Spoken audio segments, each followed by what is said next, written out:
तो कहानी की शुरुआत होती है एक म्यूजियम को दिखाते हुए, जहां पर एक फॉसिल को म्यूजियम में ले जाया जा रहा था। और ये फॉसिल मिला होता है एक नदी के किनारे से, और इस फॉसिल पर एक लड़की का नाम लिखा होता है और इस नेम टैग को चेंज करके किसी और का नाम लगा दिया जाता है। अब इसके बाद हमें उसी लड़की को दिखाया जाता है जो कि नदी के किनारे फॉसिल्स को ढूंढती है, उनकी खूबसूरती को निखार कर दुनिया को दिखाती है और दुनिया को उसकी इंपॉर्टेंस के बारे में भी बताती है। और हम जान पाते हैं कि इस लड़की का नाम मैरी होता है। अब एक दिन जब वो अपनी शॉप पर बैठी होती है, तब उसके सामने एक अमीर आदमी आता है और उसको अपनी इन्फॉर्मेशन शेयर करके कहता है कि मैं आपके साथ रहकर कुछ चीजें सीखना चाहता हूँ, तो प्लीज मुझे अपने साथ रहने के लिए अलाउ करो और मैं आपको इस चीज के लिए अच्छी खासी फीस भी दूंगा। अब इसके बाद वो साइड में टंगी दीवार पर एक फॉसिल को देखता है। तब वो उससे पूछता है कि क्या इसे आपने ही ढूंढ निकाला है।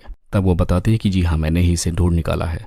और हम देखते हैं कि उसके साथ उसकी वाइफ भी आई होती है और उसकी तबीयत भी बहुत ज्यादा खराब होती है। तो यहाँ पर मैरी को पैसे की जरूरत थी, इसलिए वो उस अमीर आदमी को हाँ बोल देती है, चीजें सिखाने के लिए और उसे अपना नॉलेज देने के लिए। अब अगले दिन हम देखते हैं कि मैरी अपनी सारी इन्फॉर्मेशन उस अमीर आदमी के साथ शेयर करती है और उसको फॉसिल से रिलेटेड काफी ज्यादा इन्फॉर्मेशन देती है।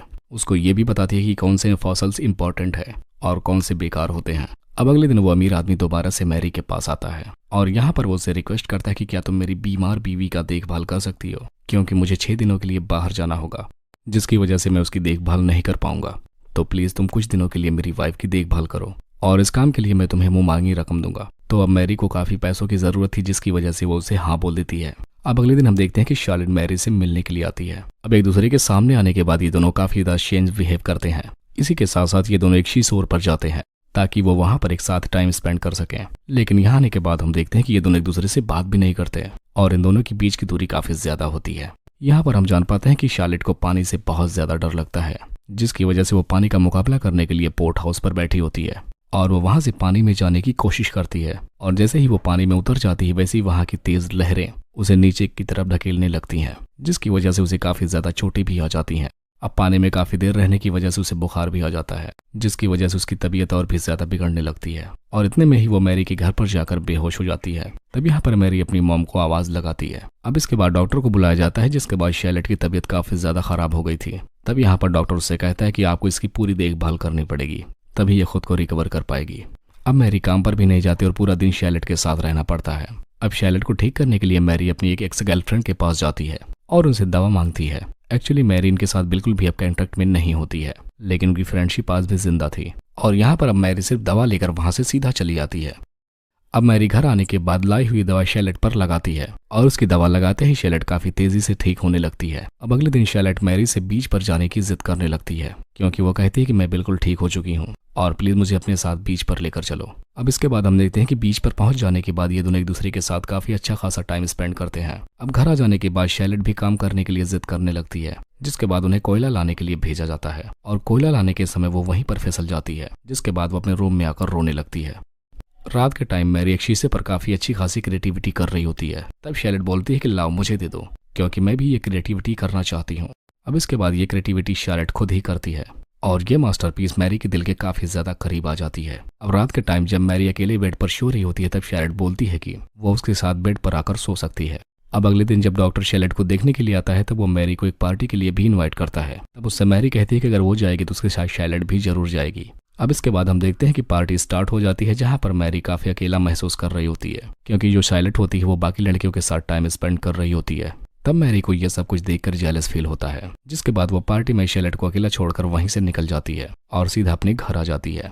अब शार्लेट घर पहुंच जाने के बाद मैरी की डायरी पढ़ने लगती है और उसमें एक पोएम लिखी होती है और वो पोएम बिल्कुल शार्लेट के लिए ही होती है, जिसको पढ़ने के बाद शार्लेट को काफी ज्यादा अच्छा लगता है। जिसके बाद वो दोनों एक दूसरे के हाथ में हाथ डालकर एक दूसरे को देखते रहते हैं।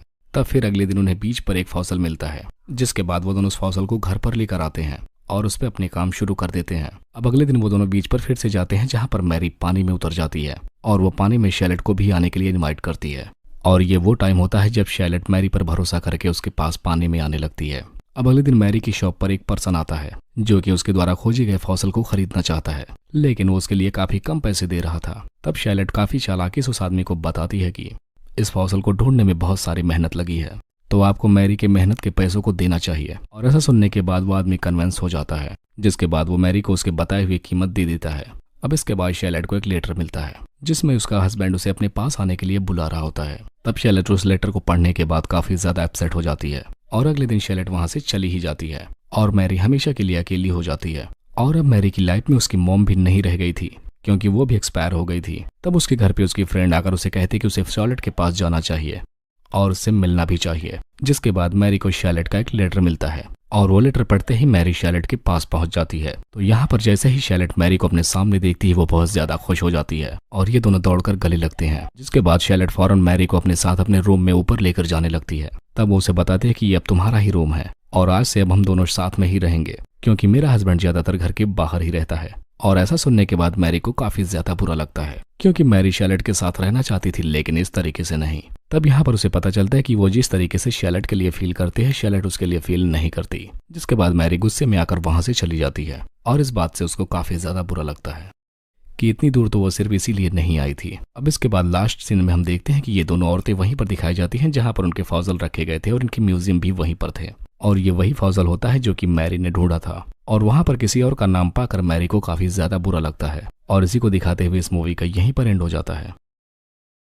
अब तुम लोग गलती से अगर नए हो तो सब्सक्राइब करो, वो जो लाल वाला बटन है उस पे अपने जीजा जी फेंक के मारो या फूफा जी, मुझे नहीं पता, बस क्लिक हो जाना चाहिए। अब मैं भी जा रहा हूं, मुझे मुठिया पेलने जाना है। बाय। वो है